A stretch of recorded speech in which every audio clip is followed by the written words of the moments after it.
you. Thank you so much. Good to see you again, man. Thank you. You guys look.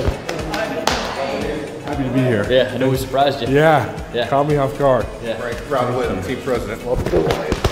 Thank you guys so much. Sorry, this is Lucy, my girlfriend. And my mom. Thank you. Congratulations. Crazy, hectic. Unreal. Congratulations. Oh, thank you We're guys. excited to have you, and looking forward to getting here and getting going. Getting to work. Yeah, awesome. First day on the job. First day on the job. First day of the next step. First day.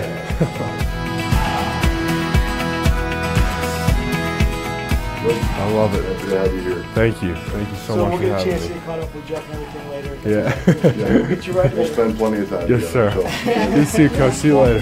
Thank you. Not bad, huh? Oh, wow.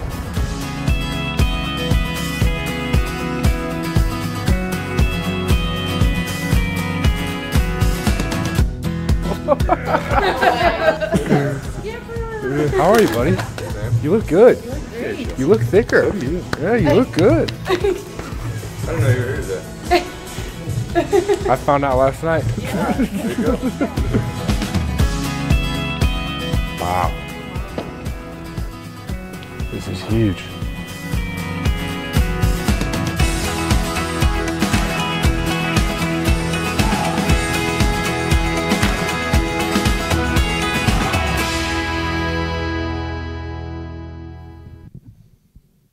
Joining me now to talk about that first round pick is Twentyman and Mike O'Hara. Guys, you guys were here in Allen Park while I was in Dallas. Obviously, Frank was not there in Dallas, but we got to talk with him some this morning. What are your first impressions of him? Well, my first impression of him is that Matt Patricia and Bob Quinn have talked about passion for football. He has it.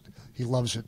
I think he loves the whole thing about it. There's some guys who just like the whole life of football. They like preparing, they like practice, they like the locker room, the whole thing. I think that's what you see with Frank Ragnow. You know, and I'm with Mike. I think this is a guy who's really a Bob Quinn, Matt Patricia kind of pick. You know, Bob Quinn has talked about, the trenches and wanting to build there. We've heard Matt Patricia talk about building from the ball out. And we talked to Frank today, and he talked about wanting to finish guys and play that kind of physical brand of football. Well, that's exactly what Bob Quinn and Matt Patricia want here. And one thing I loved about what Frank said is he said it's not about your athleticism or your size, about finishing guys. It's about want to. To me, that certainly sounds like a Bob Quinn, Matt Patricia kind of guy. Yeah, and also at the end of, he did a bunch of one-on-ones with the media, and he said, are you going to get done with this? He goes, yeah, I want to start playing football. I like that attitude. Bob Quinn said that he kind of kept their interest in him under the radar when he called Frank. That's what he told him. And I would say that they did a pretty good job of that. A lot of people predicted defensive end, defensive tackle, running back. There was a little bit of talk about offensive line, but Frank Ragnow's name wasn't as in the mix as some others. So what was your reaction when that pick was made at 20? Well, I looked at some of the mock drafts, and there was a guy who had him rated right exactly. They had him going to Cincinnati at 21. So he was a highly rated player. It's not unheard of or unique for teams not to contract a prospect at all because they don't want the word to get out. Sure. And New England Patriots are probably a prime example of that, but it's been done before. I think it's a smart thing to do. If, in fact, he's clean and you've got an interest in him, why bring him in and tell the world he's visiting us? Yeah, to Mike's point, Bob Quinn said he caught wind maybe that some teams behind them were interested in Ragnow. I thought it was very telling that Cincinnati, who Mike just mentioned, they picked Billy Price, the next pick. Yep. So obviously they were onto that center market. I bet that's one of the teams that was maybe interested in Ragnow. So, Bob Quinn said he was a clean prospect. Obviously he had the ankle injury in the surgery, so he had to clear the medicals, which he did.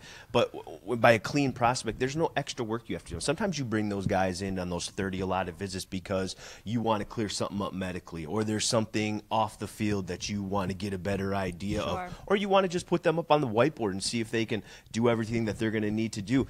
Bob Quinn had none of those questions on Frank Ragnow, and so keep it under the radar.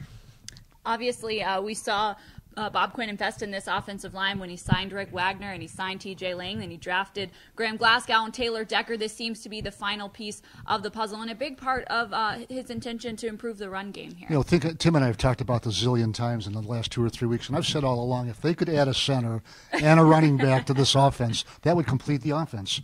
You'd have your receivers, your quarterback, your offensive line, and your running back. The tight ends, to me, are just sort of ancillary pieces on this offense. Now, we'll see what happens in day 2 and day 3 if they add the running back, but they're close to putting the assets together to have a complete offense. I think Mike's saying they're going to take a running back today. Is that what Mike's saying? That's what I would do. We'll get to that topic just after this next video. We'll break down what could happen in rounds 2 or 3 this evening. But earlier today, I was able to sit down with Frank, get to know him a little bit better, and talk to him about that popular video we all saw going around the internet last night of him taking that call with his friends and family. Here's my sit-down interview with Frank Ragnow. Frank, first and foremost, congratulations on becoming a Detroit Lion. Thank you so much. Of course. Now, it's been months and months of anticipation leading up to this point. What's the feeling knowing you finally made it to this moment? I don't really think there's words to describe it. I mean, it's how do you describe your dream coming true? It's unreal, unreal. Bob Quinn said when he made that phone call to you last night that they tried to keep their interest in you under the radar. Were you expecting a call at that point? I was definitely expecting something. I didn't know who it was going to be, but I knew that was kind of where I was going to go. And I saw the Dearborn, Michigan on the phone, and I just started freaking out. They said they met with you at the Combine. What were those meetings like and your interactions with them then? I felt they were really positive. I mean, obviously they did too, so it went well. But they were great meetings, and there's a lot of great people in this organization. We saw the video of you talking with them last night when they called you and informed you that you were going to be a Lion. Describe that moment for me. Lots of emotions. I could feel all my people around me starting to break down. I was breaking down. Like I said, it's a dream come true. Every kid grows up dreaming to be in the NFL, and the fact that I got the call in the first round is something that's it's hard to describe. We saw Mom leaning over onto you during that call. Why was that moment so emotional? We've been through a lot, and my mom is my Wonder Woman, my rock. Literally, I don't know where I would be without her. And just the fact that we could share that moment together and how proud she is of me, and then just thinking of my dad, it's just a very special moment. You tweeted just before the draft a photo of your dad, and you said, "Bittersweet, we're almost there, Dad." What would he say if he could see you in this moment? He'd probably be making fun of me, trying to make sure I stay humble. But he'd be to every single person in the room. He'd be telling how proud he is of his son, and I'm sure that's what he's doing up there. He's very proud of me and my biggest fan. You had Mom there with you last night. She's with you here today. What's it mean to have her by your side through all this? It means the world. She's my biggest supporter and just my #1 woman, and it's just great to have her with me everywhere. Well, I know she's very proud of you. I know Bob Quinn and Matt Patricia are very proud to have you here. What have your interactions been with them so far in the building today? I've just kind of sit down and get to know them. It's just kind of getting to know everybody, talking, not really talking football, just kind of talking, getting to know each other, and really get ready to get to work and start this next step. So it's been really exciting getting to meet everybody, getting in the building, and getting familiar with everyone. Have you gotten to hear from any of your new teammates yet? Yeah, Matt Stafford actually texted me. I responded saying Mr. Stafford, and he yelled at me for calling him an old man. But then also TJ Lang tweeted at me. But otherwise, my phone's been going, so I haven't even been able to keep up with everything. I'm sure it's a lot to keep up with. Now, you are good friends with former Lion Travis Swanson. How much has your relationship with him prepared you to come into the league? He's a great mentor of mine, and he's been great my whole career at Arkansas, and he's been great now, so he really helped me. 0 sacks allowed in your career at Arkansas. What are you bringing to the Lions this year?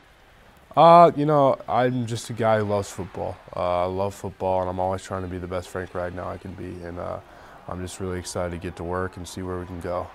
Is it setting in yet that this is where you're going to be for the next few years? I don't think it has. I don't think it's hit me. I mean, there's times where I'm like, oh, wow. I just heard Roger Goodell say my name, it's unreal. And I think it's just going to keep hitting me throughout the week and probably for a year or two. I mean, it's crazy. I'm living my dream. Well, congratulations. We're happy to have you. Thank you so much.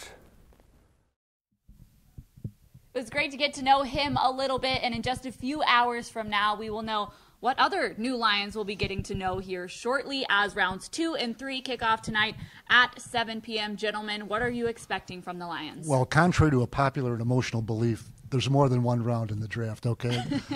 There's still more presents to unwrap if the draft is really Christmas. They draft 253 players. There are 221 to go out of a pool about 500 or 600. Look, I think the Lions are going to look at a running back, but who knows? Darius Geis out of LSU, Jones out of Southern Cal, Nick Chubb out of Georgia. There's talent there, but there's also other things to fill on this team. Maybe a pass rusher like Harold Landry out of Boston College, maybe a defensive back like Josh Jackson out of Iowa. But it's a grab bag now. Yeah, they addressed the trenches on the offensive side of the football. I think now they look to address the trenches on the defensive side of the football, whether that be a pass rusher, whether that be a defensive tackle. And I will throw one wild card in there. I know maybe some Lions fans don't want to hear this, but there is only one tight end under contract after this season. Do not be surprised. I'm not saying it might be tonight, but at some point in this draft, if they do address the position, because only Michael Roberts is under contract after this season. A lot of people had that defensive line position being addressed in the first round, so now that we're on to the second round, what are some names that we might be able to keep an eye out for that the Lions could have interest in? Well, the 3 running backs, of course, and then there's one of the wild cards is Maurice Hurst out of Michigan. They had the medical issue, couldn't participate in the combine. He's a first-round talent. He really is. But the medical issue scares some people. If I'm a general manager, I would be leery of it just for a lot of reasons, for the pick and for the kid and for his welfare and all of that. But a terrific talent. If he gets drafted, he certainly his talent warrants to be taken. It warranted to be taken in the first round. Well, Landry was predicted as a potential first-round pick. Some injury concerns have come to light since the first round ended. He's a name that's still on the board. Harold Landry, of course, from Boston College, has a coaching connection here at the Lions. That's definitely a possibility on the defensive line as well. Yeah, Lions had the 18th pick in the second round, 51 overall. I think realistically looking at some guys that could be there, I think running back wise, Nick Chubb, I think that'd be a good pick for them. Defensive tackle wise, Harrison Phillips, the super productive defensive tackle out of Stanford, had 103 tackles. Mike, I know you like him. And then the defensive end, maybe Ohio State Sam Hubbard. I think he's projected right around that area too. He's kind of a guy like Frank Ragnow, a really want-to kind of pass rusher. Seems like he might fit as well. I like the guys from Ohio State. They face tough competition in practice. They rise to the top, and they always seem to have something left for the National Football League. I like Sam Hubbard a lot. I'm not sure a pass rusher is the way to go, but boy, I'll tell you, second or third round, I think he'd be a terrific pick for somebody. There you have it. Wow. All right, Mike's guys. excited. Old Father Hubbard. Well, time will tell. We will find out in just a few hours who those players will be, or if we see any trades tonight. Make sure you stay tuned to DetroitLions.com because we will have all the coverage of Day 2 of the draft. Thank you so much for tuning in to Lions Draft Weekend Live. For DetroitLions.com, Twentyman and Mike O'Hara, I'm Tori Petry.